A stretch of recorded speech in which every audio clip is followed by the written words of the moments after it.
उपस्थित असलेले बंधू भगिनीनो आणि माझे सर्व तरुण मित्रांनो, आज भारतीय जनता पक्षाच्या हे तीनही जिल्हा परिषद आणि 2 पंचायत समितीच्या जिल्हा परिषद आणि पंचायत समितीच्या उमेदवारांच्या प्रचाराच्या निमित्ताने आज मी आपल्याला भेटण्यासाठी आणि संवाद साधण्यासाठी आवर्जून इथे आलेलो आहे। बांधवांनो, ही निवडणूक ही जिल्हा परिषद पंचायत समितीच्यासाठी होते आहे आणि आमचे तीनही उमेदवार जाती पंचायत समिती जिल्हा परिषदेमध्ये आपली सेवा करण्यासाठी आणि ताकद देण्यासाठी इथे उभे आहे। आज देशात आणि राज्यात भारतीय जनता पक्षाची सत्ता आहे। देशाचे प्रधानमंत्री आदरणीय नरेंद्र मोदी साहेब हे भारतीय जनता पक्षाचे आहेत। राज्याचे मुख्यमंत्री सन्मान्य देवेंद्र फडणवीस साहेब हेही भारतीय जनता पक्षाचे आहेत। आणि म्हणून या भागाचा विकास करायचा असेल, या भागाचे प्रश्न सोडवायचे असतील तर जिल्हा परिषद पंचायत समितीमध्ये भारतीय जनता पक्षाचीच सत्ता आपल्याला लागेल हा निर्धार करून आपण पाहिलं पाहिजे। शेवटी आपण निवडणुका का लढवतो? जेणेकरून या भागाचा विकास आणि या भागाच्या विकासासाठी जी निधीची आपल्याला गरज वाटते त्यासाठी ह्या निवडणुका आपण लढवण्याचं अत्यंत गरजेचं आहे। तर म्हणून मतदार म्हणून, कार्यकर्ते म्हणून आपण विचार करायला पाहिजे की ज्या पक्षाचा प्रधानमंत्री आहे, ज्या पक्षाचा मुख्यमंत्री आहे, ज्या पक्षाचा ग्रामविकास मंत्री आहे त्याच पक्षाला मतदान केल्यानंतर आपल्याला इथे निधी मिळू शकते हा विचार करून आपण मतदार म्हणून मतदान करायला पाहिजे। शेवटी अन्य पक्षांना मतदान करून काय उपयोग होणार आहे का? त्यांच्याकडे ते अधिकार निधी देण्याचे आहेत का? उद्या अन्य पक्षांचे सदस्य होते निवडून गेले, उभाटावाले असतील, शिंदे साहेबांची शिवसेना असेल किंवा इथे काँग्रेस पक्षाचा असेल, काय उपयोग त्यांना मतदान करून?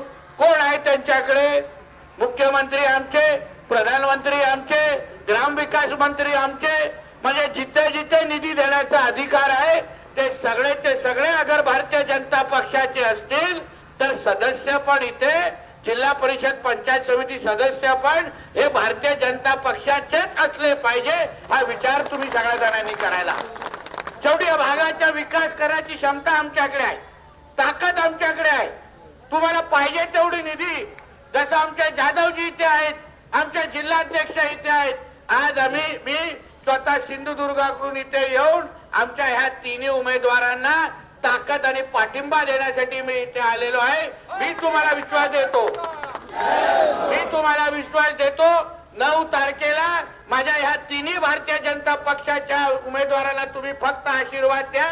या भागाच्या मतदारसंघाच्या विकासाची जबाबदारी ही सरकारचा मंत्री म्हणून माझी असेल हा विश्वास तुम्हाला आणि म्हणून तुम्ही कुठेही मागे पुढे बघू नका।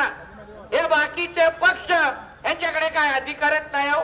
काँग्रेसकडे बिचारे आता हे संपत चाललेलं आहे। सरकारमध्ये निधी देण्याचा आणि निधी वाटण्याचे सगळे अधिकार हे आदरणीय मुख्यमंत्री साहेबांकडे असतात। राज्य सरकारचा एक रुपयाचा निर्णय हा आदरणीय मुख्यमंत्री घेतात।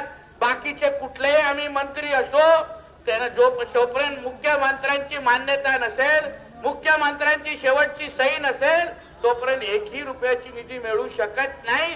हे वास्तव तुम्ही सगळेजण समजून घेतलं पाहिजे। आणि म्हणून ज्या पक्षाचा मुख्यमंत्री आहे, ज्या पक्षाकडे अर्थ खाता आहे त्याच पक्षाचे उमेदवार तुम्ही निवडून देणं म्हणजे या भागाच्या विकासाला चालना देणं हे विचार करून तुम्ही मतदानाकडे पाहिलं पाहिजे। म्हणून हे बाकीचे उर्वरित सगळे पक्ष तुमच्याकडे येतील, मोठे मोठे भाषण करतील। जरा राधानगरीच्या माझ्या या भागाच्या विकास माझ्या मतदारांनी कधीतरी विचार थांबून पाहिजे। अरे बाबा, तू बोलतोयस काँग्रेसला मतदान करायचं, तू बोलतोय उभाटाला मतदान करायचं, तो निधी आणणार कुठून? तू कुठून अमेरिकेतून आणणार काय पाकिस्तानतून आणणार? तुझी लायकी आहे का निधी देण्याची? तुझ्या पक्षाच्या नेतृत्वाकडे हिंमत आहे का निधी देण्याची?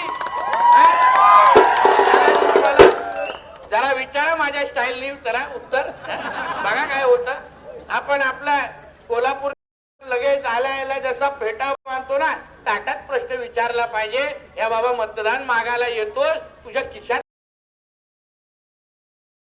मी निवेदन घेऊन तुमच्याकडे आलो की या राधानगरीचा मला रस्ता एका भागाचा रस्ता बांधून द्या जिल्हा परिषदेच्या वतीने, माझ्याकडे इथे नळपाणी योजना द्या.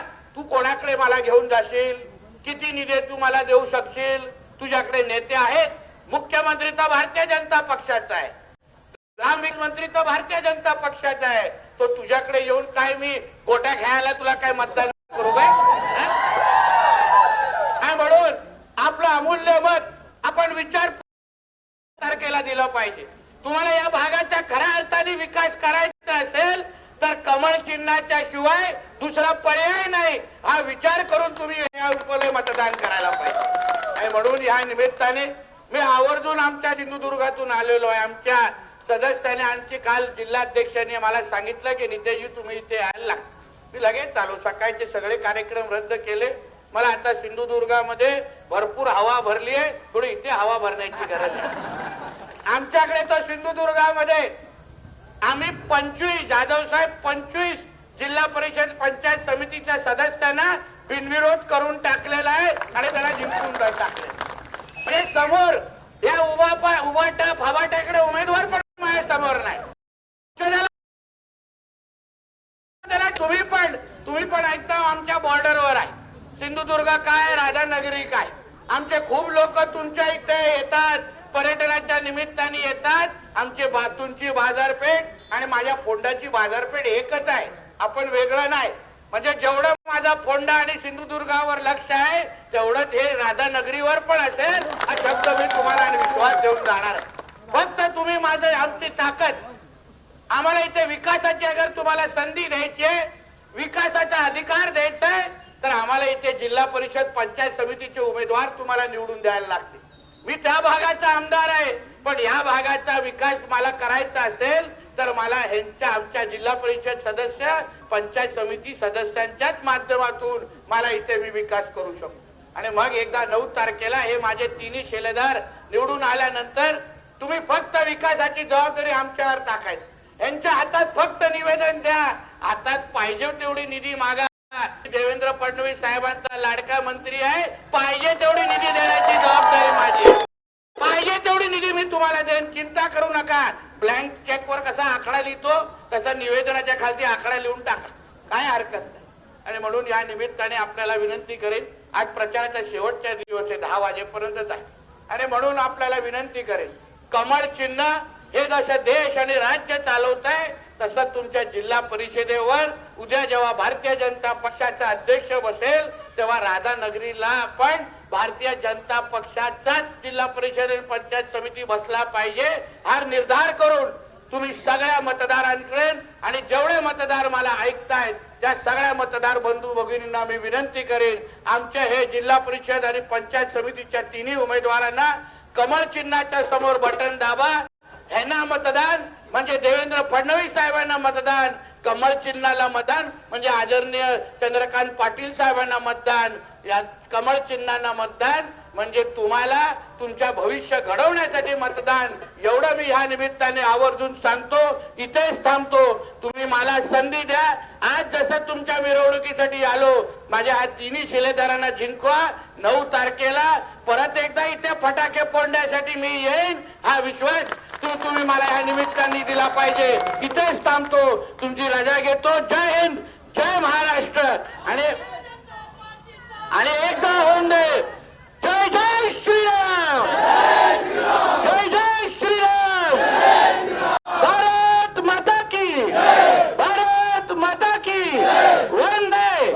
अरे 5-10 लोक हात वरती करतात, बाकी काय नालायक आहेत का? सगळे अरात देशाची गोष्ट देतोय. भारत माता की, भारत माता की वंदे, वंदे.